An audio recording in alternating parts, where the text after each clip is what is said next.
El premio Nansen para los refugiados es una prestigiosa distinción que se entrega cada año a nivel global y regional por parte de ACNUR, la Agencia de las Naciones Unidas para los Refugiados.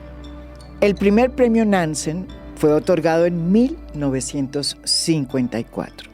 Desde entonces, más de 60 personas y grupos y organizaciones han recibido este galardón. La gran noticia para Colombia es que este año la ganadora del premio Nansen 2023 a nivel de las Américas es Elizabeth Moreno Barco, conocida como La Chava, una emblemática líder y defensora de los derechos y territorios de las comunidades étnicas en Colombia, más precisamente del Bajo San Juan, de la subregión, porque así se le conoce, del río San Juan. Un territorio que después de vivir unos momentos de paz luego del acuerdo del 2016 con las FARC, ha visto cómo de nuevo ese espacio dejado por las FARC fue ocupado por otros actores armados, entre ellos el Clan del Golfo y el ELN. Esas dos organizaciones tienen una fuerte presencia ahí y están trenzadas en una guerra agria que ha cobrado la vida de muchos civiles, habitantes del Bajo y del Medio San Juan, y que no solamente son víctimas de uno de los peores efectos de la violencia, como lo es el desplazamiento.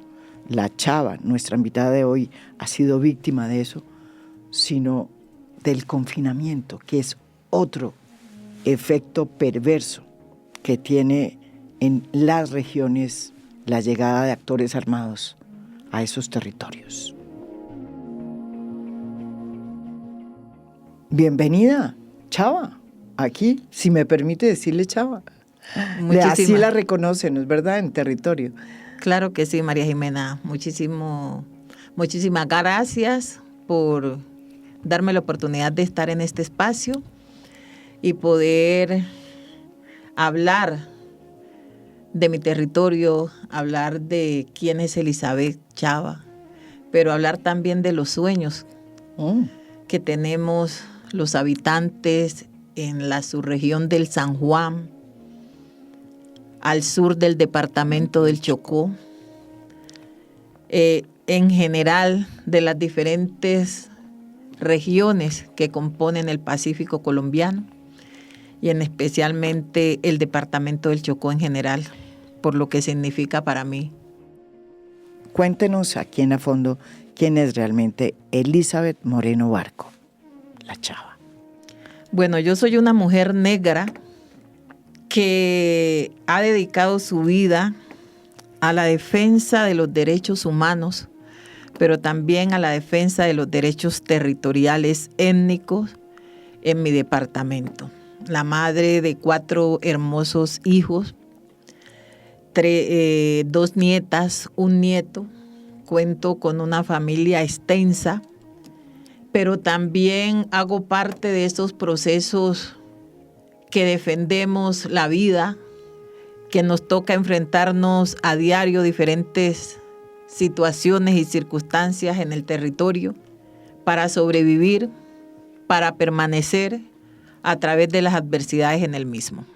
Yo nací en la comunidad de Togoromá, en el litoral del San Juan, en 1968.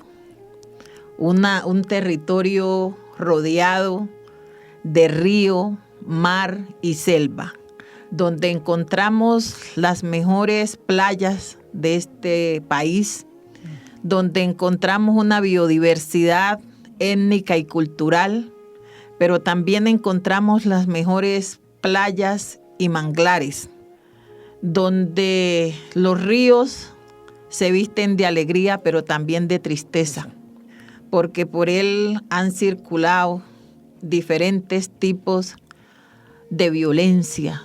En nuestro río también, a cómo bajan los desechos, de la vegetación, por donde bajan diferentes químicos, productos de actividades mineras, productos de actividad de transformación de la hoja de coca, producto de la corta indiscriminada de árboles, también bajan cuerpos, también bajan lágrimas y tristeza, y que nos ha tocado muchas veces con nuestras propias manos dar cristiana sepultura. El dolor de muchas madres que hoy no conocen el sufrimiento, no saben dónde están sus hijos, pueda que por ese río hayan bajado y terminado en el mar.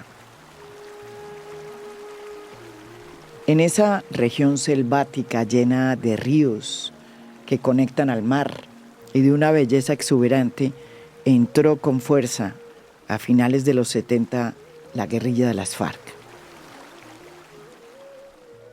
La chava no se acuerda de esta época porque fueron sus padres los que vivieron esa época.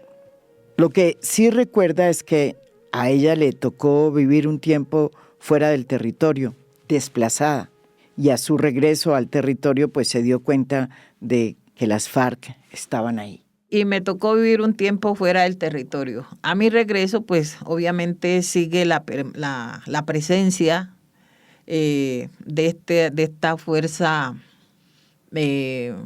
compleja, pero que despertamos a un soñar de lo que fue poder entender y la disponibilidad de poder diseñar entre gobierno y sus delegados de FARC un proceso de diálogo en el cual nos permitiera poder soñar que la violencia o que la paz era posible o es posible llegar a nuestros territorios. Cuando se iniciaron las negociaciones en La Habana, el Bajo y Medio San Juan fueron parte de las discusiones sobre lo que debía suceder en los territorios. Y la chava estuvo presente en ese capítulo étnico que al final terminó siendo incluido en el acuerdo. Pues yo estuve en 2 ocasiones en Cuba, donde pudimos hablar con algunos delegados o directamente en una oportunidad con la mesa, pero también en otro escenario con los delegados de FARC cuando se estaban priorizando los municipios para hacer PD, que nos permitió hoy la subregión del San Juan y los 5 municipios que hacen parte del título colectivo del Consejo Comunitario General del San Juan Acadesán, en ese entonces como representante legal del mismo, pudiéramos lograr que quedaran incluidos entre los 170 municipios que son priorizados de PD. La chava no solamente es una líder social de su región, de su territorio, también es la primera mujer en ser representante legal de un consejo comunitario, uno de los más grandes del país. Un título o un puesto que siempre han ocupado son hombres. Cuando uno entrevista a los representantes de los consejos comunitarios, en su gran mayoría, yo diría si no toda, son hombres. La chava es la excepción. Le pregunto si eso no ha sido difícil y lo que significa como triunfo de los derechos de la mujer en el mundo afro.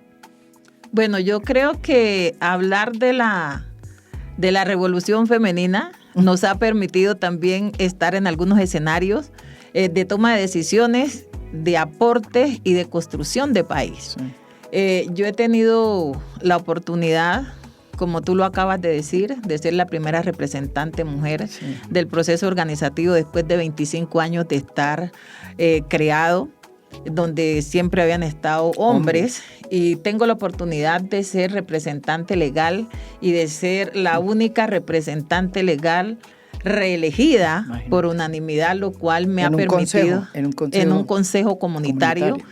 que es el segundo consejo más grande de Colombia, con 683.591 hectáreas, 72 comunidades, alrededor de 14.000 familias, que está en 5 municipios en el departamento del Chocó. Y por lo general, en estos escenarios siempre han predominado los hombres, pero pues eso no quiere decir que nosotros las mujeres no tengamos también las herramientas, las estrategias y también como ese empoderamiento para poder llevar en nuestros hombros la bandera de los procesos organizativos.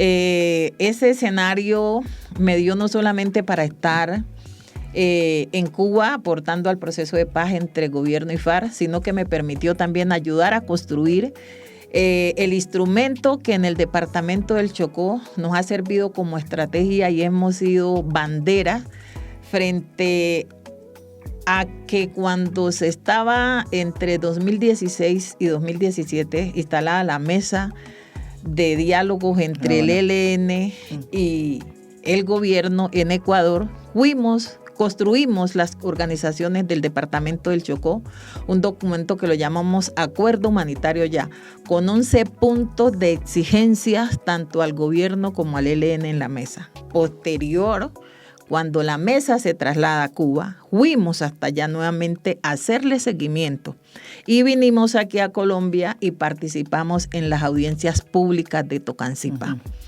Escenario que nos ha permitido seguir apostándole a este proceso, seguir mostrándole al mundo entero a través de comunicados las realidades que vivimos en los territorios, pero también las propuestas de mejoramiento a las condiciones de vida de los pobladores de nuestro territorio. Todo eso nos ha llevado a que en el 2022 tuvimos la oportunidad de participar en lo que fue en el Consejo de Seguridad de Naciones Unidas, permitiéndonos, no solamente hablando por las mujeres negras del departamento del Chocó, sino por las mujeres indígenas, por la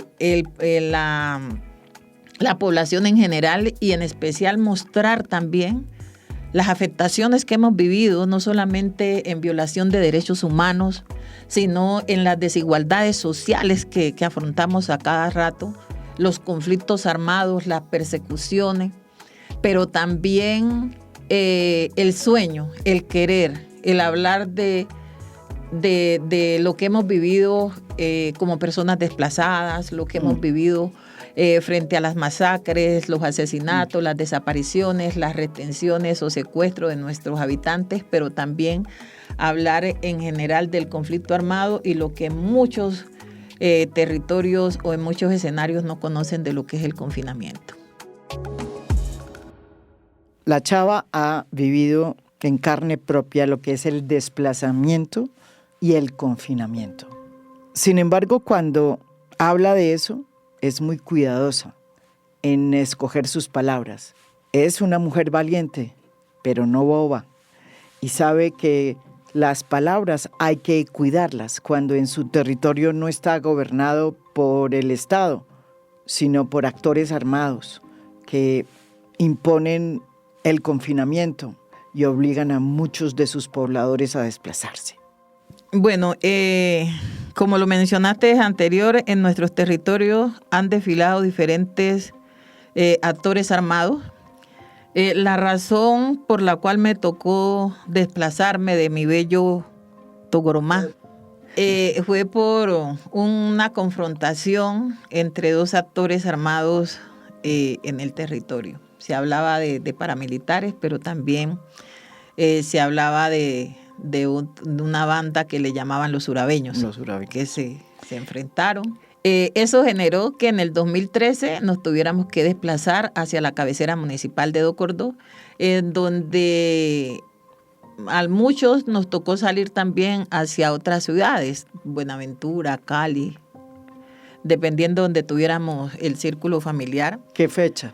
Eso fue en enero del 2013. Y hasta hoy se supone que vivo en Buenaventura, pero yo vivo donde me coge la noche. Porque... Y no abandonas su San Juan.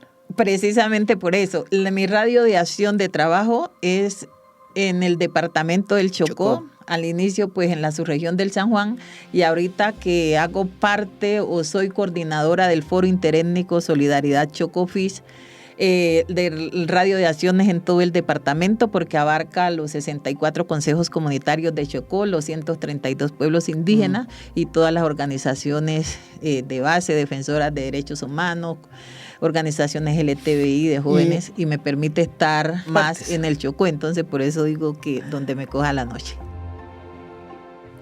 Uno de los atropellos que está viviendo en este momento los colombianos que viven en el territorio de La Chava es el confinamiento, un instrumento de guerra que realmente afecta a todos los pobladores y transforma la vida y la vuelve aún más agria y más triste.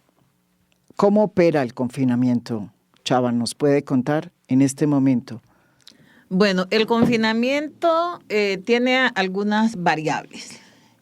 Podemos hablar de confinamiento generado o decretado por un paro armado por alguno de los actores presentes en el territorio después de una confrontación. Pero generalizado, y lo que vivimos a diario, miles de personas en el San Juan, en el departamento del Chocó, es la imposibilidad de poder desarrollar nuestras actividades diarias con libertad de movilidad y libertad de expresión. ¿A qué me refiero? Cuando se dan las confrontaciones y se decreta un paro, se cesa la movilidad, tanto para salir o entrar al territorio, para que llegue ayuda humanitaria a atender la población desplazada, víctima del conflicto, o atender la población confinada. O sea, no entra nada. Ni sale nadie, ¿sí? Se han visto frustradas, se han visto amenazadas y se han visto detenidas muchas actividades o misiones humanitarias que entren a atender la población.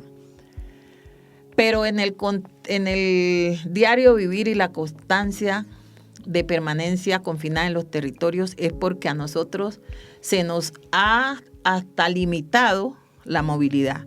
De determinada hora del día hasta determinada hora podemos navegar, pero de allí para allá no. Cosa que nos pone en riesgo a diario, porque nosotros en los territorios no hay carretera. Nosotros, nuestro tránsito lo hacemos diario, río, tanto para entrar o como para salir a través del mar o del río. En lanchas acondicionadas con motores, a canalete, a palanca, como sea. Entonces no podemos ir a nuestros cultivos de pancoger, donde sale parte de nuestros alimentos naturales, porque no podemos ir a ellos, porque muchos de los territorios están minados. Y se han vivido episodios donde personas han muerto y también han sido o han sufrido accidentes por minas antipersonales. Hay evidencias de que en los últimos tiempos, luego de un remanso de paz que se vivió tras la firma del acuerdo de paz en el 2016, los actores armados que llenaron ese vacío dejado por las FARC, que lastimosamente no llenó el Estado colombiano, no solamente han incrementado la violencia, sino que también han vuelto de nuevo a recurrir a una práctica de guerra infame, las minas antipersonales. Están volviéndolas a sembrar. Para los actores armados, todos ellos, las minas antipersonales se han convertido en una táctica defensiva que los habilita para que ellos puedan escaparse fácilmente de una emboscada, pero que conmina a la población civil a morir o a quedar sin un pie, sin un brazo, porque aumenta considerablemente la posibilidad de que pisen las minas antipersona. Bueno, nosotros podemos decir con toda seguridad que hay territorios minados en el municipio de Sipí, Medio San Juan, Ismina y el litoral del San Juan, Novita. ¿Quiénes? No sé.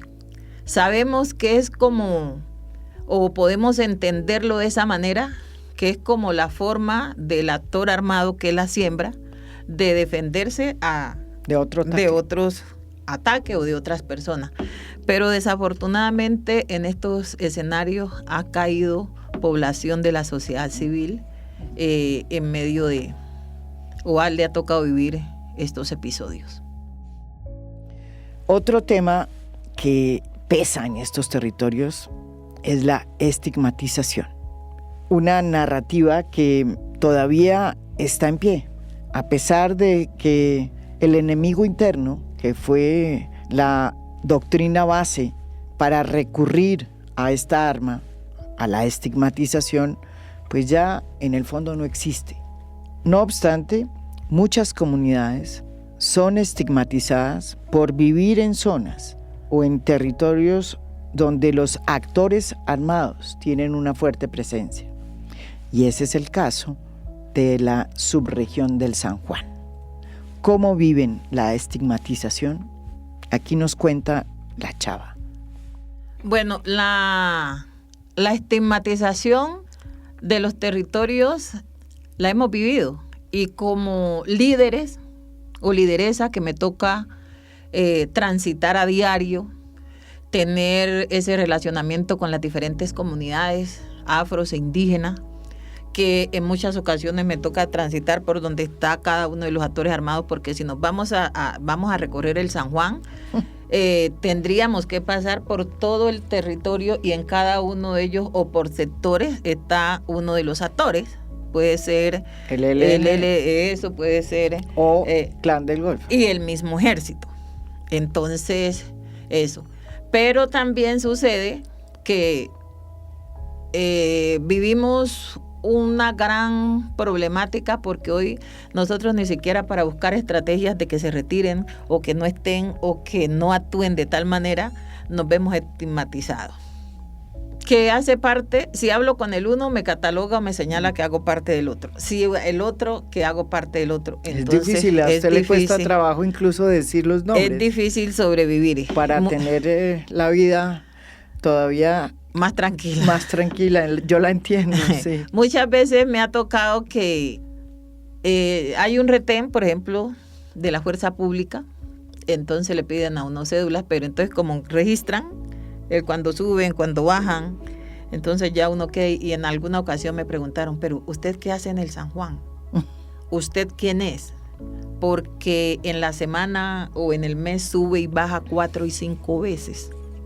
Me tocó decirles, ustedes conocen de los procesos organizativos, de lo que son los consejos comunitarios, que son la autoridad, pero también son los propietarios del territorio, a través de las luchas que se han logrado, y que hoy ese territorio sea colectivo, que ese territorio con la ley 70 nos dé la potestad desde la autoridad dentro del mismo, sobre la tierra, que nos convierta en autoridades étnicas. Pues yo hago parte de esos procesos y hoy soy representante legal, entonces eso me permite. Más bien yo le pregunto a ustedes qué hacen todos los días acá y no se ve el resultado de lo que hacen. Entonces, como todas esas cosas que nos toca vivir, y si más adelante voy en la lancha y me para otro retén de otro actor, entonces tú quién eres por aquí, esas cosas que nos toca vivir a diario y que nos toca sortearnos la vida para poder contar con ella, para poder vivir sin atropellos. Pero pues nos toca pararnos firme y tener esa resistencia de poder entender, comprender, pero también poder sobrevivir frente a las adversidades, siendo transparente, siendo correcta y manteniendo la responsabilidad y la vista puesta en los objetivos que necesitamos y queremos como comunidad y autoridad en el mismo territorio. ¿Usted qué opina de la decisión de Gustavo Petro de abrir nuevamente una mesa de diálogo con el ELN, uno de los actores armados con más presencia en la subregión del San Juan? Usted que estuvo en los diálogos anteriores en la época de Juan Manuel Santos, cuando se avanzó y se creó una agenda, ¿es optimista de que se puede lograr firmar una paz con el ELN? ¿Y qué impacto está teniendo en su territorio lo acordado? Para no hablar de los paros armados que se han hecho por parte del ELN a pesar de que hay un cese al fuego en esa región. Considero que la voluntad del presidente de reanudar la mesa de diálogos con el ELN ha sido fundamental para nuestros territorios, teniendo en cuenta que después de la firma del acuerdo de paz entre el gobierno y FARC, esos territorios que deja la FARC son ocupados por otros actores armados, lo cual generó nuevamente conflictividades que nos permitió a nosotros, la comunidad, hacer o reunirnos y buscar estrategias para bajarle la intensidad a ese conflicto que se reagudizó. Fue así como en un escenario en el 2017 logramos sentar, aparte de los dos actores, ELN y AGC presente en el territorio, para que se hiciera un compromiso en frente de las comunidades y no hubiera agresión entre los dos. ¿Usted como lideresa del Consejo y de las demás organizaciones o qué? Participamos con las comunidades, sí señora. Se logró un acuerdo que se mantuvo por 3 años en no agresión de los dos actores armados en las comunidades o que pusiera en riesgo a las comunidades en el territorio, lo que nos permitió vivir casi 3 años que en un margen de conflictividad muy irrisorio, o sea, no tuvieron esas confrontaciones y realmente las comunidades pudimos respirar. Después se rompe ese pacto en el 2021 que generó muchas confrontaciones o ha generado de ahí para acá que se vuelvan constantes los enfrentamientos y eso. Hoy nuestra principal apuesta es poder seguir buscando las estrategias que volvamos a sentar a esos dos actores y podamos bajarle la intensidad al conflicto armado que estamos viviendo en la subregión del San Juan y también en el departamento del Chocó. Tenemos mucha esperanza, tenemos mucha ilusión en que estos diálogos lleguen a tener una concertación que nos permita a las comunidades terminar el conflicto armado, porque la violencia no se va a terminar. El silenciamiento de las armas no es decir que se terminó la violencia, pero si lo podemos lograr, obviamente vamos a seguir trabajando por estos sueños y quereres.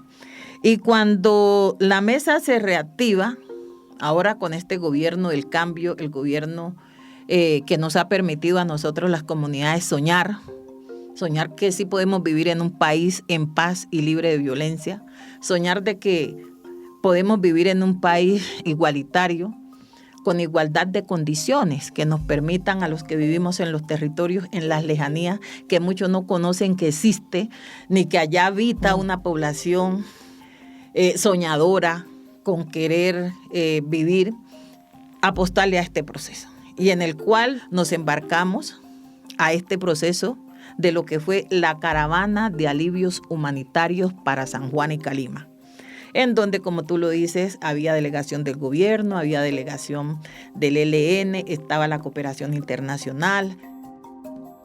Esa caravana humanitaria se desarrolló a comienzos de este año y fue un acuerdo surgido de la mesa de negociación con el ELN y el gobierno para iniciar una caravana de ayuda humanitaria que detectara precisamente las necesidades más urgentes de la comunidad del Bajo y del Medio San Juan. La Chava, como representante legal del Consejo Comunitario que ella preside, pues estuvo presente en esa caravana de alivios humanitarios que terminó redactando un documento que fue firmado por ambas delegaciones, bajo la premisa de que todo lo acordado se cumple. el gobierno acordó que sería la vicepresidenta, Francia Márquez, la encargada de implementar estas ayudas humanitarias que se acordaron con las comunidades del Medio y Bajo San Juan. Y ella misma fue hasta allá para decirles que estaba muy comprometida con lo que se había pactado. Sin embargo, los alivios humanitarios pactados han sufrido una demora. Todavía no llegan al Medio y Bajo San Juan porque se han tropezado con innumerables problemas a nivel burocrático del Estado.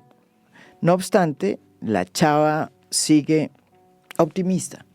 Pues nos llenamos de emoción, nos llenamos de sueños y nos fue así como nos montamos en esa caravana, partiendo desde Cali. ¿Por qué desde Cali? Porque resulta que es entre las carreteras, sí, en la vía, hay comunidades de San Juan, de Calima, que están desplazadas en la carretera, ¿sí? En Dagua, en algunas otras, y partimos a Buenaventura. En Buenaventura se concentra la mayor cantidad de personas desplazadas de las diferentes poblaciones del Pacífico colombiano, sí. Y entre ellas las del Bajo San Juan o las del litoral del San Juan y las de Calima.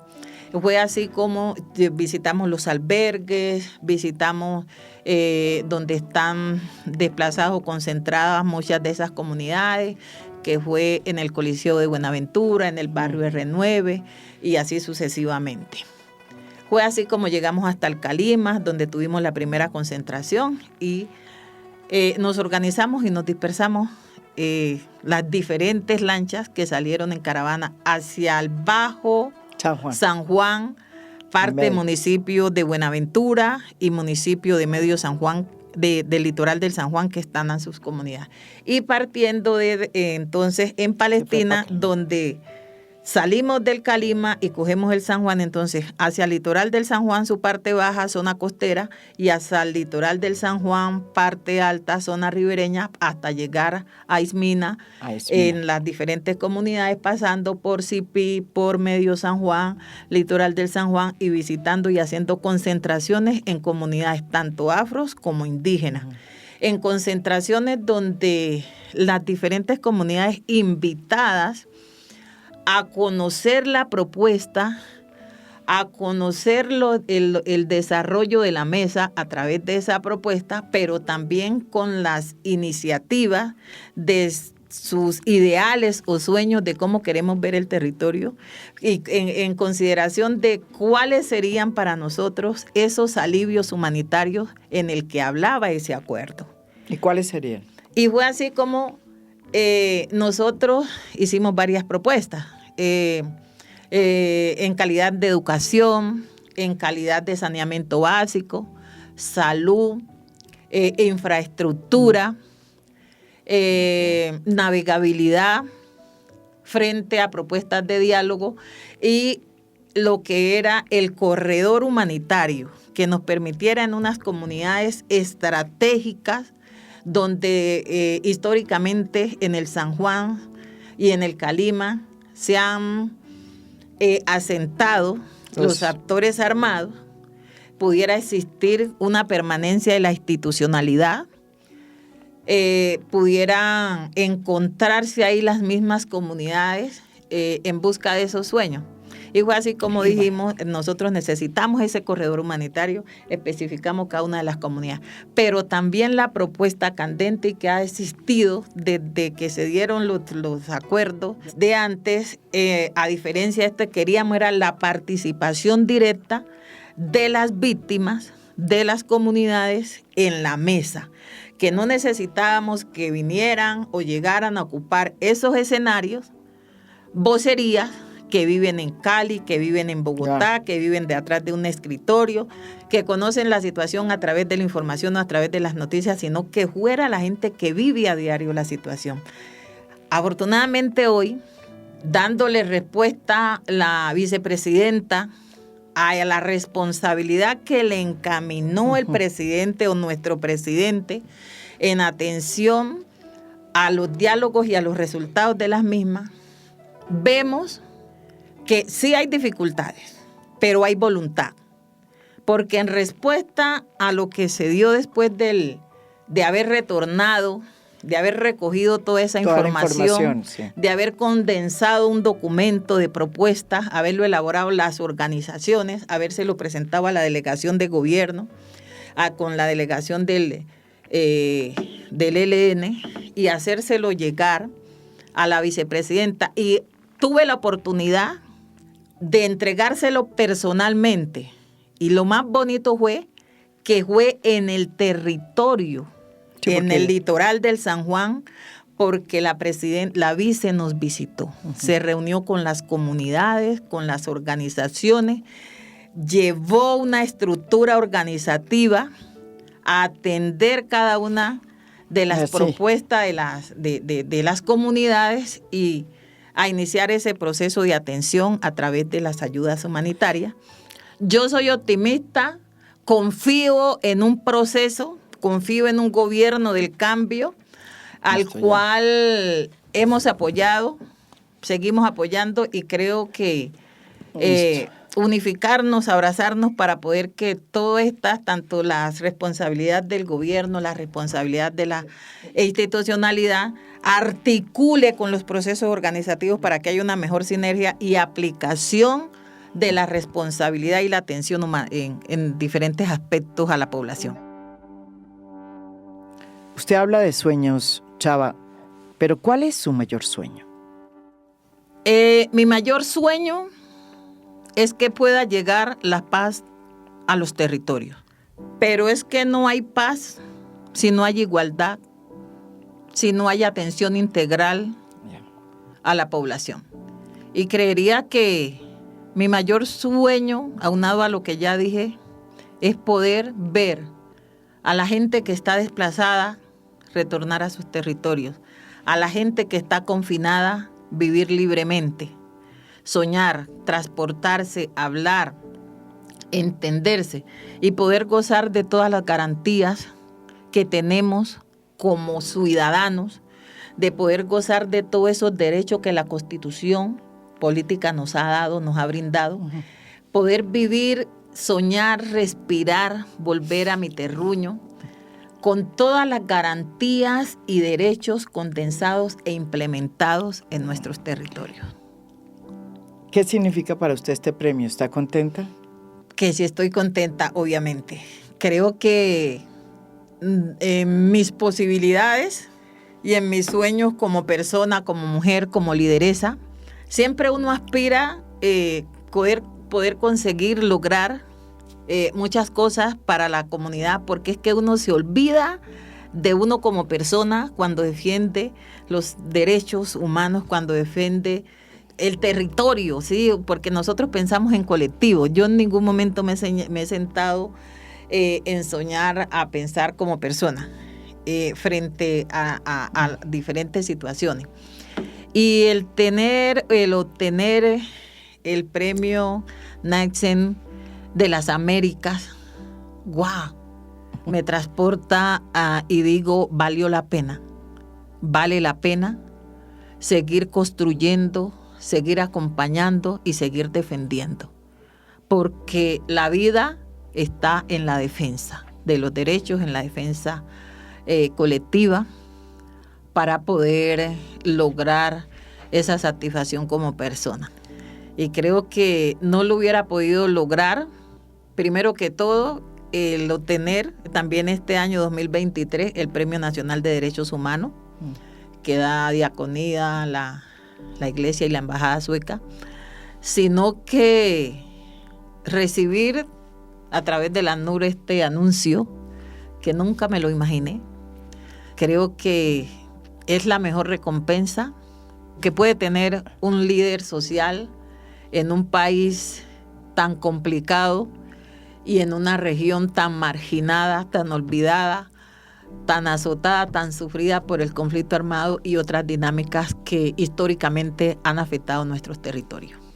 El conflicto armado nos ha quitado tantas ilusiones, tantos sueños, tanta vida a tantos líderes y lideresas que enumerar a uno o a otro es difícil. Reconocer la realidad que vivimos es dura.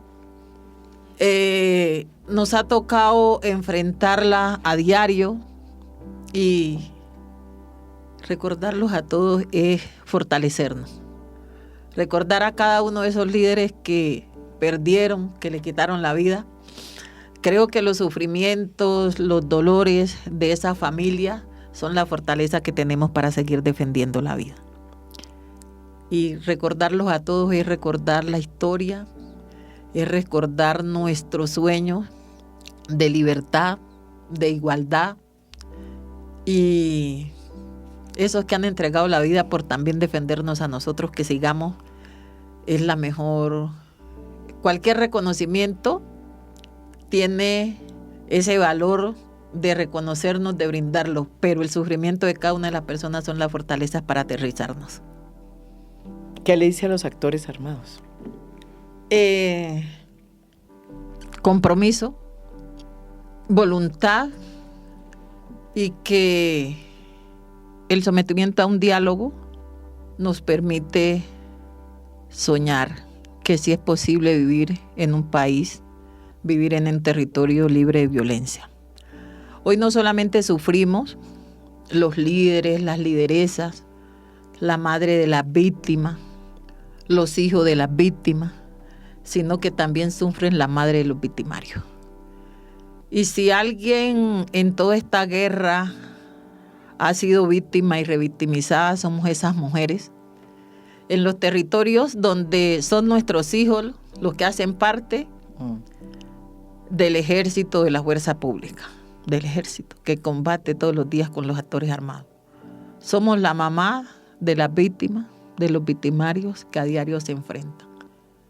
Y decirles a todas esas mujeres, a todas mis mujeres en el Pacífico colombiano, afros, indígenas, que resistir nos da la tranquilidad y la fortaleza de poder soñar. Soñar como país, soñar como persona, soñar como mujer. Esto es A Fondo. Mi nombre es María Jimena Duzán.